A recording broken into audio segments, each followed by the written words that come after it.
Welcome to the Market Me podcast with your host, Mike Moll. Each episode of Market Me deconstructs real campaigns for actual businesses to improve their marketing efforts. Mike is the founder of Social Media House and a digital marketing consultant who teaches marketing strategy to executives and their teams from small business to Fortune 500 companies. Let's get started.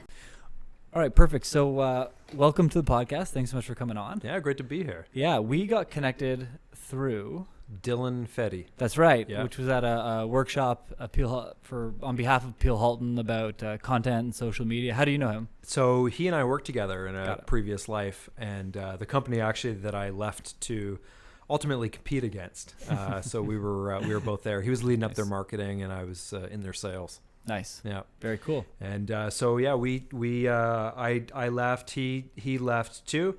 And we've just stayed in touch. And he knew that I was looking for marketing support. And I guess I don't even know how he found out about your session, but he did, and obviously liked you enough to want to tell me about it. So There that's you go. great. Well, it was all the promotion was on the Peel Halton side, so it must have been some connection through that way. Okay. We pushed something out on our channel like really late, but it was more like on behalf of them, so we were kind of not branding it as ours. So you're marketing the municipality of it? Is that They're a workforce development group. So they do a lot of research. They're not for profit. They do a lot of research on like transportation, on Got it. Different segments of types of businesses, types of people that are in the area, trying to connect employers to employees and find people that take on projects to better facilitate, whether it be the need for transportation, or they try and facilitate change. Got it. So they had asked us to come in and do something for small to mid-sized companies that they invited, and so we did a workshop for them. Okay. That was what it's about. So, Cool. There you go. All right. Cool, man. So tell me about your company. Yeah, so Learnedly is an online training company, and it's for Canadian financial professionals. And the best way that I can describe it is it's like Netflix, but training for Canadian financial professionals. Got it. So it's about online, on demand, on a subscription-based platform. It's mobile, and that's really it. So the focus is about making education more accessible for financial professionals. Got it. And where did that kind of need come up? How did you kind of come up with the idea for it? So in my previous role, my previous company, who is essentially the category king in the space, the Canadian Securities Institute, I worked for them for the better part of 7 years, and always client facing. So always talking to clients about product, about learning, about how you like to learn. And so we really started to get a good insight on what's the lay of the land in terms of what are we missing? What could we be doing better? And there was some clear direction there, and it was really around, well, we want an easy price point, so nothing that's really expensive, of course, but also we want video and we want mobile. Yeah. Those were the three consistent themes. And I, working with that company, they weren't really so keen on wanting to move in that direction. They Being progressive. Yeah, Got exactly. You just you I'll say read it for between the lines. I appreciate it. And it was just all too convincing that that's exactly where learning and education is going. Yeah. And if they weren't willing to move there, then they're going to miss out. And so I decided to leave and do that. And so that's largely now the whole focus is about creating a very modern and progressive learning experience that's not expensive and doesn't suck. Got it. And do you consider the platform to be kind of like a teachable-esque? You're uploading kind of video modules, and there's a little tests and quizzes and downloads and pieces. It's kind of the full spectrum. Yeah, it's definitely the full spectrum, and that really depends. So in some cases, it's like a reference library of just a long category of different topics that people can draw from. So all the videos are 1 or 2 or 3 minutes on a specific learning object. Got it. And so there's the reference library component of it, but then there's also the continuing education component of it. So you'd have a course of 25 or 30 videos, and those courses then would have like a test at the end, and you get certified, and you'd satisfy your continuing education credits. Then you have other things like licensing courses, so you would actually then work towards having a final exam that would give you some licensing capability. So we're starting to do more of that. So it really depends. There's a whole spectrum of things that we have on the platform. Got it. And from the continuing education piece, is that, so what are like the requirements typically for someone in the financial space? Yeah, so it depends on how you're licensed and what designations that you might have, but either you have continuing education from your designations or from being licensed. And it's about 15 hours per year. That's probably a good average of what the average person needs. Yeah. And so how do you stack up against the competition? So you are an online, do it at your own time, learn yourself. What is the other process? Is it like an in-class thing? Is there other online? Yeah, so if you think about continuing education, there's the sort of the non-online options. Like you could go and go to a conference, let's say, or there might be some lunch and learn events, and that's a big part of the industry. But from an online perspective, I would say that the competitors that are out there who do offer online, it's more of pre-recorded webinars. So you might have a 30-minute or a 60-minute pre-recorded webinar that's on there. But more typically what you see is that you see just text-based online content. So you'd see like a short course, but it's all text-based. Right. Very little video that's out there right now, and certainly no mobile. I mean, that I think is a big differentiator for us right now, is that everything is video-based and it's all mobile. Yeah. So it's just learn on your own terms. Got it. Yeah. And so from a cost perspective, so you've got a monthly subscription base. Yeah. How do you compare to the cost of so these online courses, are they free put on by X, or are they a dollar amount to join this and that program? Like, do you make it cheaper and easier? Yeah. So the short answer is yes. Okay. And there's a lot of free that's out there. So in that one category, the continuing education, there's a lot of free, and it's usually used as a marketing or promotional tool for companies, so that they'll offer a free lunch and learn. So there's a free component, but the free component, some people like it, most people don't, but they'll come to your office, kind of a thing. For the paid content stuff, usually on average it's about $25 per credit. That's kind of the going average. And so if you have 15 credits per year, that's about $375. On our platform at $20 a month, that's $240 a year. So there's cost savings right there, but it's all in one place. It's all on your phone. Yeah. But then you also have access to everything else that's on the platform. So it is more convenient because you can watch it offline. You can be in the subway, you can be on an airplane, you can be wherever. If you've got 2 minutes, if you're in your doctor's waiting room, you've got some time and you can just kind of chip away at it. But from a cost savings perspective, it's much lower cost and fundamentally way more content. Cool. And when did it actually launch? So we developed in 2017 and soft launched in 2018. Got it. And how's it been going so far? It's been going really well. Yeah, we've actually been on a real tear now, especially because there's some regulatory changes that are coming into effect in the financial services space that really now requires this, not just the continuing education, but there's a real pivot in the industry towards lifelong learning. So there's not just about checking off the boxes. That's a thing, and that's really important, and there's more of that's coming.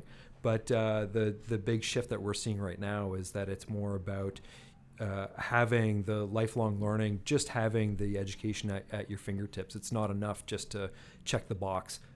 You need to have good game. You need to understand what you're doing. Got it. And who are you selling to mostly? Employers packaging it for their teams, or the individuals coming to you?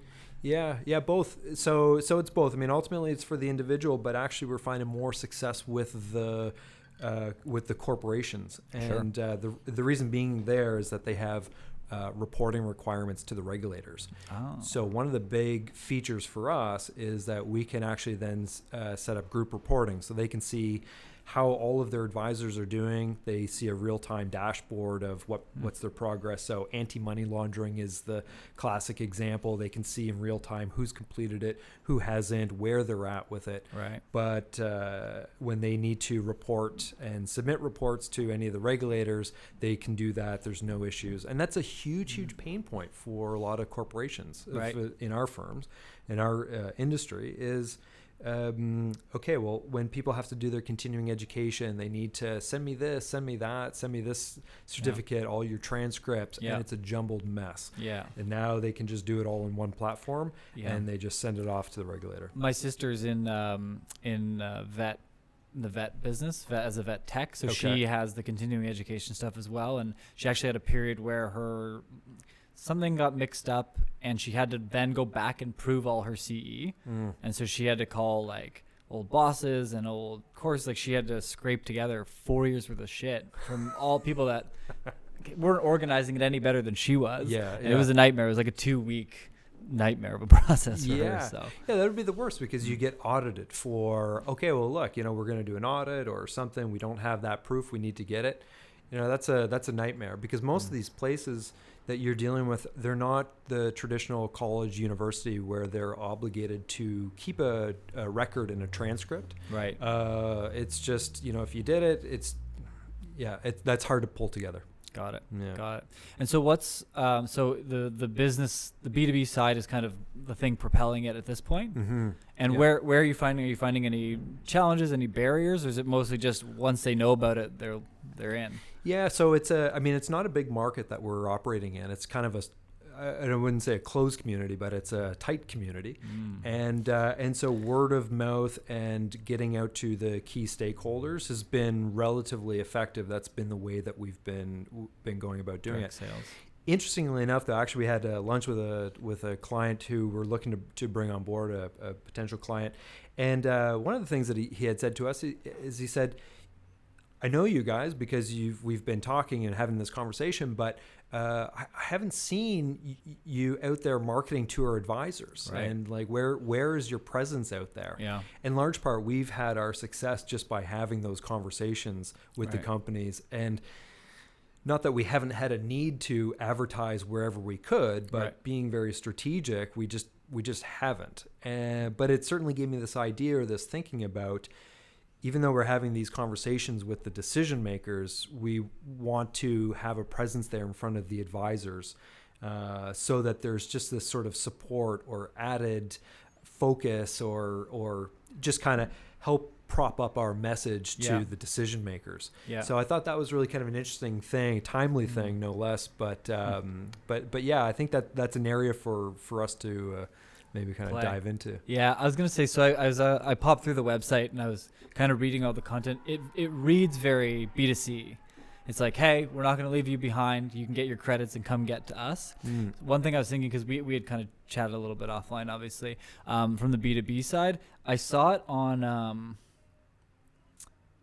what was it? Oh, it was a reporting dashboard, a marketing reporting dashboard, and their homepage was, we're going to put all of your data in one place so that you can show your clients and you can understand what's going on inside your business. So it was like you could connect your Google Analytics and your Facebook ads all in one place, and it would pull the streams and show the data however you wanted. And there's a lot of different options out there. There's probably 10, 15 big competitors in the space. One thing that drew me to it, and might be something that you can play with, is it had a calculator about the third kind of section down. And it was like, tell us a little bit about you. And I was like, okay, how many clients do you have? So I was like, so 15. And do you report to them every month about your stats? Yes.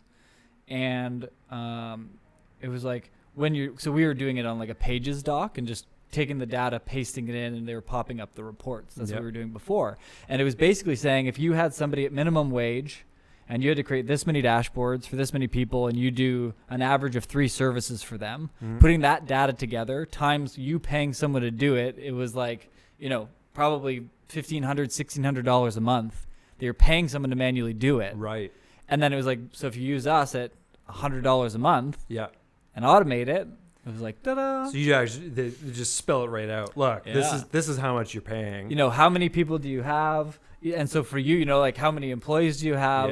Yeah. And I don't know exactly what those pieces are, but just giving them a cost savings of like, so do you have someone like follow up and ask them about what they've been doing? And do you have to ask someone to get their paperwork together, and how many times you have to go back and forth to get that? Like, I almost wonder if you could manipulate it into like, this is how much time and money and effort you would save by signing up with us. Yeah. It'd be kind of a cool idea. Yeah, that is, because I don't think that we've actually really demonstrably shown just what the amount of savings is, not just in terms of the cost difference for an individual advisor, Right. but the amount of work that goes behind the scenes for these firms when it comes time for them to do the reporting.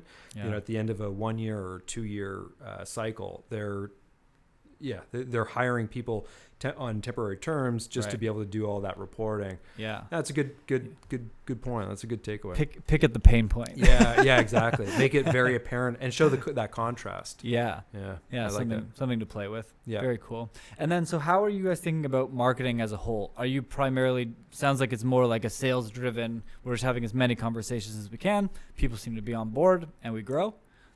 Pretty much so far. Yeah, pretty much. Mm-hmm. You know, we have actually started to dabble with some LinkedIn advertising, and I think what's nice about that, it's very targeted. We're trying to reach certain people within the organizations, but so we can be very very specific in terms of how we reach those individuals. Yeah. It's pretty expensive, and that I think is a big challenge. So we're not doing this shotgun marketing of full campaign awareness. We're trying to get to some very specific people. Yep. So LinkedIn, I think, has been really helpful in that respect. Yeah.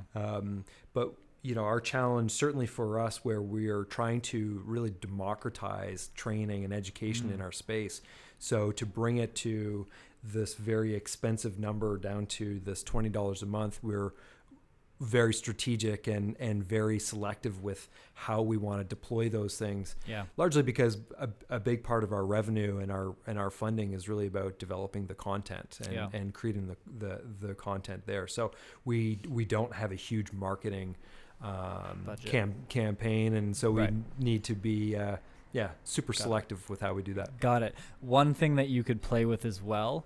So there's a lot of people that probably search for terms on Google around where do I get these continuing education credits. Now, Google ads themselves, they can be pricey. Yeah. You know, I've run campaigns now where we're like happy to spend $35 on a click because that makes sense. Yep. But in the early stages, it can be a little bit tricky. But I bet you there's probably about 15 to 20 keywords that people would look for. Where do I go for these credits? How can I get more credits towards this? And those are searches happening by those people within Canada. Yeah. One thing you could do, if you had a video that explained what your product does, Mm-hmm. which I don't know if you have, but you could advertise it on YouTube based on what they searched on Google. Okay. Yeah. So if you did it on Google, it'd probably be between $5 and $10 for a click. Yeah. Right? Saying, hey, we're this platform, come check it out. Yeah. So that, obviously, you need pretty substantial budget to be playing with that. That's getting up into like LinkedIn territory. Yeah. But what you could do is, so based on the search parameters on Google, you're not buying the ad on Google search. Yep. But the next time they go onto YouTube, your video could be like, we help you get your credits with this easy app. And then there could be the video that promotes it. Yeah. And the click out from that could be clicking through to the website. Because what happens is if you do it based on keyword or based on like the types of videos. So if there was a couple YouTube creators that were in the space that are talking about it, you could run those ads against their videos. So when their videos come up, your ad would show up. Yeah. Or based on the Google search, one of the two. Yeah. But you're going to pay an average of like 2 to 5 cents per view of that. And then if it's a compelling enough ad, you can actually drive some pretty cheap traffic for yourself doing that. Yeah, I like that. Yeah, that's good. I like that. That's a good area to explore. And I think certainly for us, YouTube has been an underdeveloped area. I mean, it's ripe for what we're doing because we're creating video content. But certainly an area that we have, it has been underdeveloped. So I like the advertising idea, certainly video advertising.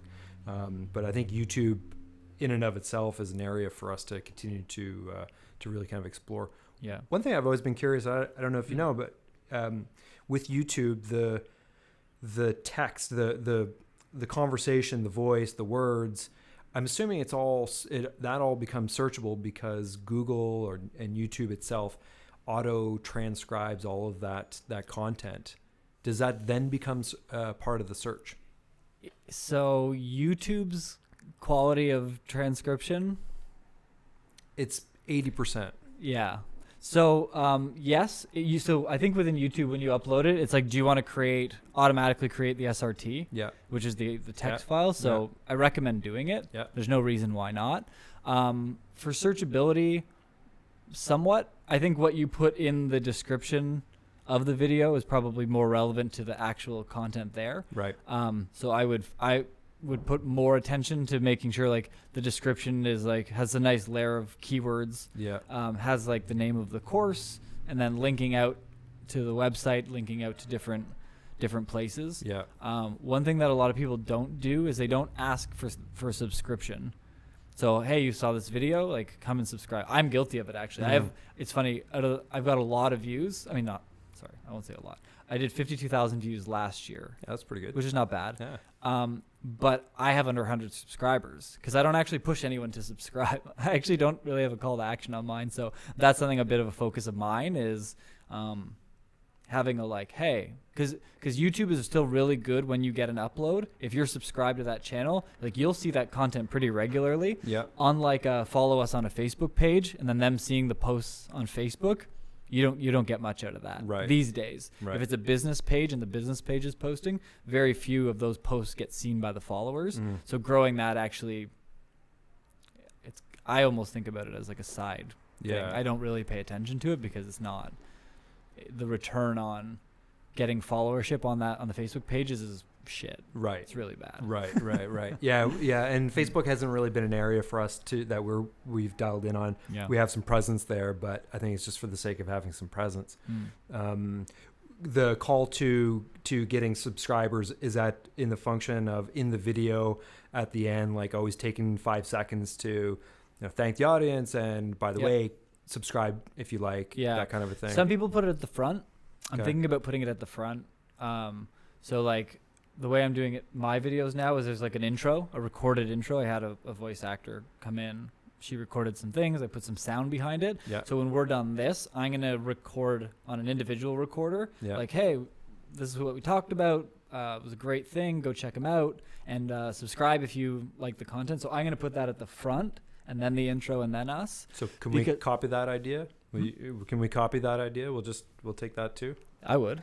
Yeah. Yeah. I think because it depends on how long the videos are too. Like people's attention spans aren't that great. Yeah. So if you wait till the end and it's like 5 to 7 minutes, like how many people get to the end? Yeah. So that's always a bit of a challenge. Yeah. What type of content are you thinking about? Well, so I mean, if we just do a natural extension of what we do on our platform, I mean, it's for the most part, it's a lot of education stuff. So it's I mean, if we just plucked from our library of content, it's about things like client focused reform or suitability or disclosures or anti-money laundering, and so I wouldn't say it's the most compelling of content that's out there. Right. It's very much for a very specific audience. Yeah. So I think for us, I mean, one of the things that we have an opportunity to do is to think about more creative things, more ways to visualize and storytell about certain topics in finance. So things that are interesting that, hey, let's take this particular idea and let's run with it and let's actually make that into a really awesome high scale video. But yeah, right now in terms of the content that we have at our disposal, it's largely around here's how you do this or here's how you do that. Right. Nothing sexy about it. Yeah. Which it doesn't have to be as if it's providing value to the end user, because your goal is not followership. Mm-hmm. It's people to sign up. Yeah. Right. I even on our social channels as social media hosts, like I really don't care about how many followers we have, because I know that the way we attract business is somebody hears about us or it's a Google ad. They come to the website and I watch what happens on our website. So it comes in, they click around, they look at a couple things, and then they almost, I'd say 40% of the time, they click out to social for whatever reason. my thing on that is if you've got high quality content that serves as a, providing credibility and making sure that they feel like it's a company that's operating. So make sure your last post was in 2017, right? Which happens, yeah, with some people, right? But also just providing some upfront value, and segments of the course I think would be valuable to that end audience. So I wouldn't pay too much attention to the followership, more so that if those people hit it, they're going to be like, oh, this seems like it would help me. Yeah. And gives you a chance to get them on board. So yeah. On the social and being active social, so Twitter or LinkedIn posts or Facebook posts, I'm always debating about what the right volume is or the right frequency. And for me, I'm always thinking the less is more approach. When I think about Twitter, I think that there's some people who are putting out so much or they're retweeting so much that it's like I have to unfollow them because it's too much. And I think, for my audience, I want to be so mindful of that for them that I'm almost like probably on the other side of the spectrum. I'm like, I don't want to tweet so much. I want it to be so that when we do tweet, it's like, oh yeah, okay, what is it? It's got to be good. It's once in a blue moon. Yeah, I'm trying to find that right balance. Yeah, but be cognizant of the fact that with like Facebook pages and with Twitter and that, like usually less than 5% of your followers see a given post.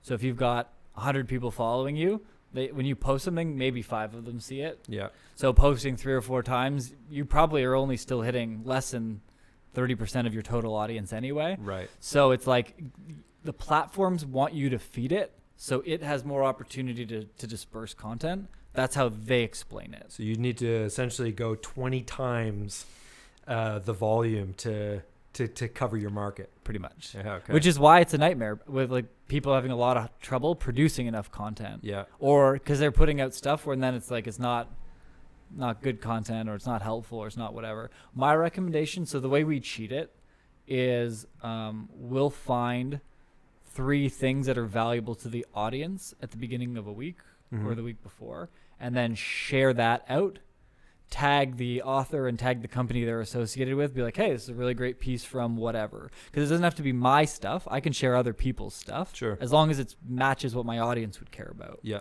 So that's kind of the way you can produce more. We use a platform called Content Studio. Okay. .io. And you can say, here's the geography, and here's the keyword that I want to talk about, and you can like compound them, or I want this and this, but if it has this other thing, don't do that, like a Boolean style thing. Yeah. And so you can put all these parameters in, and it will actually spit out a feed of the most relevant content, as well as you can filter by like the most shared content as well. I love it. So if something has like a bunch of pins on Pinterest and a bunch of shares on Facebook, you can say like, I want the most. So I was looking at some today where like something had like 1,300 shares on Facebook. Yeah. And it was relevant. I'm like, oh, there you go, done. Post it. And Content Studio will save you the time of trying to figure out where to get it by just having a feed and being like, these are the top based on your parameters. And you can just be like, yep, no, yep. You can pop in once a day or once every other day, cherry pick something and just share it right onto LinkedIn. That's brilliant. I love it. Tag it. Yeah. It's a great program. I think it's like $20 a month or something. Okay. But the amount of time it saves on finding content to share. Right. Endless. Right. The other thing I really like about sharing content, I was talking to someone, actually, I was at Peel Halton. I was working with their team directly today. Yeah. We had this exact conversation. So you posting, so the business page that posts stuff, and you, John, are saying, hey, look what these guys posted. So you're pointing attention over to it, but it only has a certain amount of followers. Yeah. And it's hard for a business page to gain followership compared to the person. So the human profile is easier to build than the business profile. Sure. So when the business profile is sharing other people's stuff, and it's like, at Mike Moll from at Social Media House wrote this great article. It was really cool. So then if it triggers me to see it, if I like or comment, so here's the cool thing with LinkedIn. So if I'm connected to your business, but somebody else is not connected to your business, if I like even just a like is fine. Mm-hmm. But if I comment on it, my entire stream of people sees like, oh, Mike commented on this thing. So everyone that follows me sees what I comment on and what I like. Yeah. So it gives the opportunity for that content to shake out kind of in a wave, right? And then if somebody else likes it, then you get their whole pool of people and their whole pool of people. So the chance of you getting more attention to the brand page becomes higher if you can get people to engage. So sharing their stuff, even though it's not yours, at least can bring people back, and you'll notice your profile visits start going up and up and up and up. So making sure that their name is tagged, not just their company, Yeah. but they're tagged themselves. Yeah, and then the hope is the company administrator sees it. Look Right. at these guys sharing the fact that we shared theirs. Like it starts to go out, and then their whole pool of people sees it. And especially if you find high quality articles from a higher. So here's the problem: if you go after the really big sources, like I'm sharing the Globe and Mail's thing, it's like, okay, the chance that they're going to engage, I don't know. It's a bigger organization, right? Right. But if you tag the author, they're always looking for credit. They're always looking for eyeballs, so they will always be like, "Oh, thanks so much," or like that you liked it, like that type of thing. Yep. And then again, it kind of ripples out to their audience, which is cool. And then one other thing that LinkedIn just launched is you can invite. So anybody that's attached to the page, so if you and your team are all attached to the page, you can now invite your followers to go follow the page, which you couldn't do before. That's okay. Yeah, you're right. You couldn't do that before. You couldn't just send it out, but now you can to your entire list. You can only do it. You can only invite 50 people a day. Okay. Right now. Okay. I think they're still piloting it. It just started like last month. It was funny. I was doing something and I was like, invite to the page. I'm like, am I on Facebook? I was really surprised. Just popped out of nowhere. It's been great. So we've been pushing people down that channel as well, because you probably have a big network. Yeah. And you're going to post about the company. So what it used to be is you'd post an article or a post on the company's page, and then you would share it and say, hey, look what the company, taking theirs and sharing it on yours and hoping that people would go back. Yeah. This is a lot more of just a direct, hey, I'd love for you to show me some love and go like my page. Yeah, go straight to the page. And especially I'm imagining the majority of your existing network is in that space. Yeah. Right? 20 years in that space. So you know, you know a couple financial guys. There's a few people there. Just a few. Well, actually, it's funny because when we did get our page up and brand new, nobody's on there. Anytime I've ever posted something as myself on my own profile, like it would get good traction, good responses. But then I wanted to start to get our page going, so I started to kind of convert over to putting everything on our page and doing it there. And then it's like, well, no one was hitting that, and that makes sense because nobody's seeing it. So I would sort of do this process where I put it onto the page of our business, and then I would like it and I would share it. Yeah. I don't even, but I'm not convinced that even is the right strategy. Yeah. But like, what would your take be on? I would do that. Yeah. Yeah. I mean, now that you've got the ability to do the direct invite, but that's how we always used to do it. Yeah. Check out this great article on the page and then push people over. I mean, it really depends. So LinkedIn, the business page, you're always going to get more splash out of your personal page anyway. Yeah.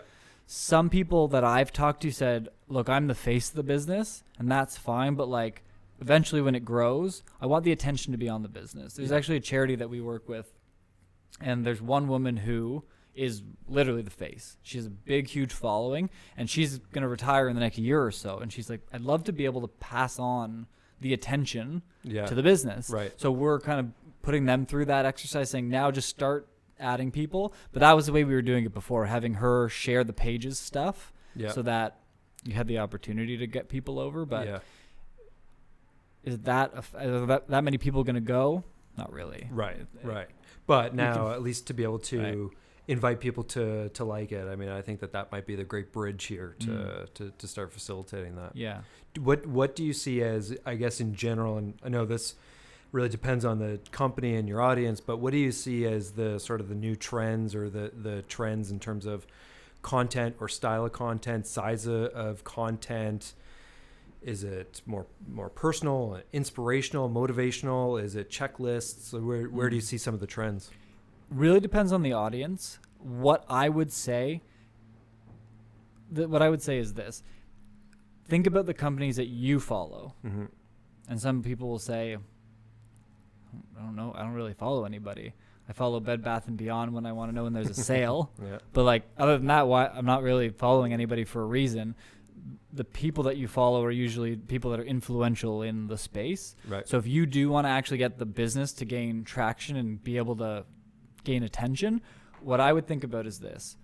What can that content do to make the person's life easier? Yeah.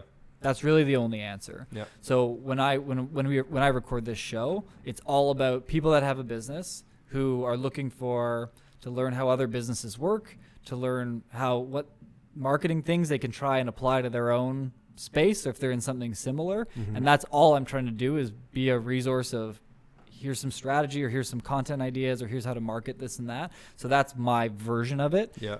If you said the people that are in the financial space, they're lacking this or this resource would be really helpful for them.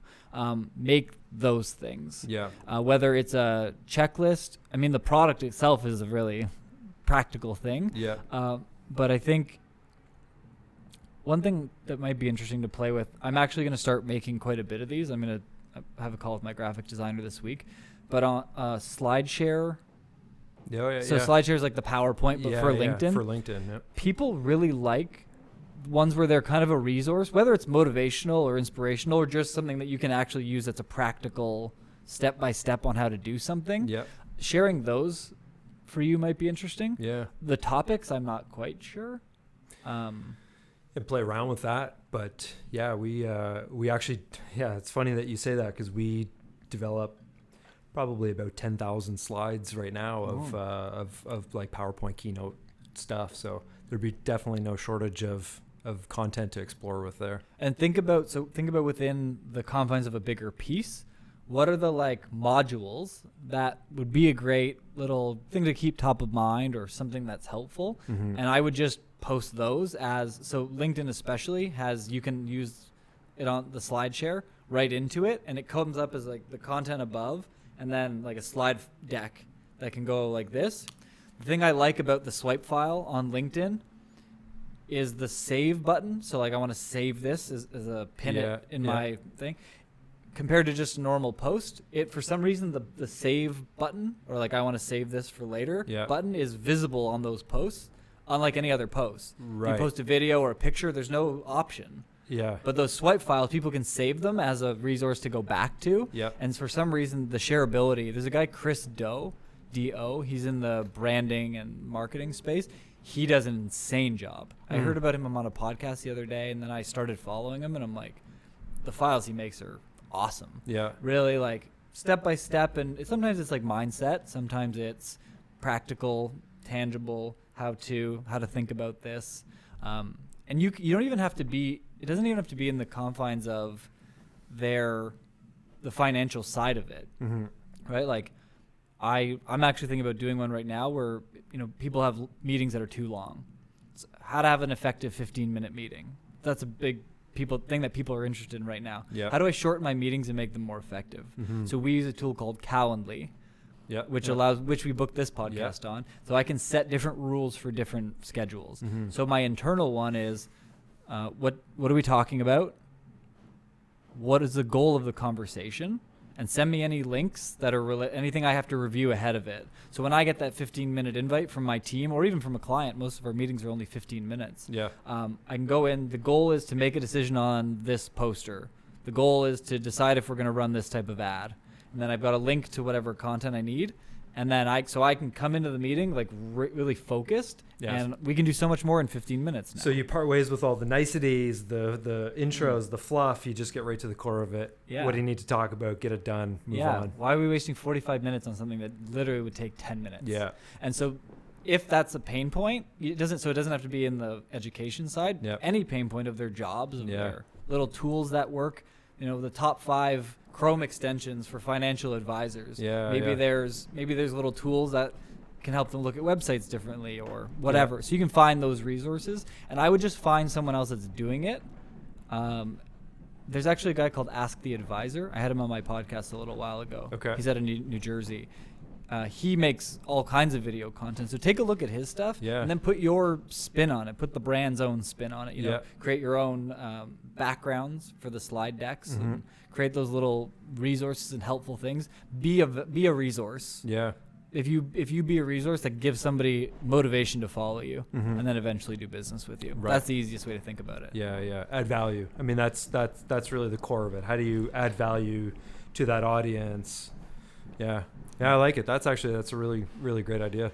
Cool. Yeah. Cool. And so where do you see this thing all going? So we've got a lot of aspirations. I mean, we built the platform so that it would be highly scalable and sustainable, not just financial services. I mean, financial services is our starting point because that's what I know, but it's also where there's a huge gap and disconnect between really amazing advisors that are out there and just not a lot of great education tools that will help them to do what they want to do or to learn some really amazing things. But beyond that, I mean, we see scaling into other professional markets, accounting and to legal. And I think there's a real synergy when you have these different professional resources available. Even as a financial advisor, you have accounting questions. You should be able to then sort of dive into that kind of genre of content. So we see that there's a real synergy amongst these different industries, but then we also see a real synergy amongst other regions around the world. So how do you... Then if you have a client who's moving to the United States, so you have content that's really related to the US market, you can actually then get really up to date on what things you need to guide your clients on. So we see kind of two different scopes. One is branching out into different industry, and then the other one is to branch out in different regions.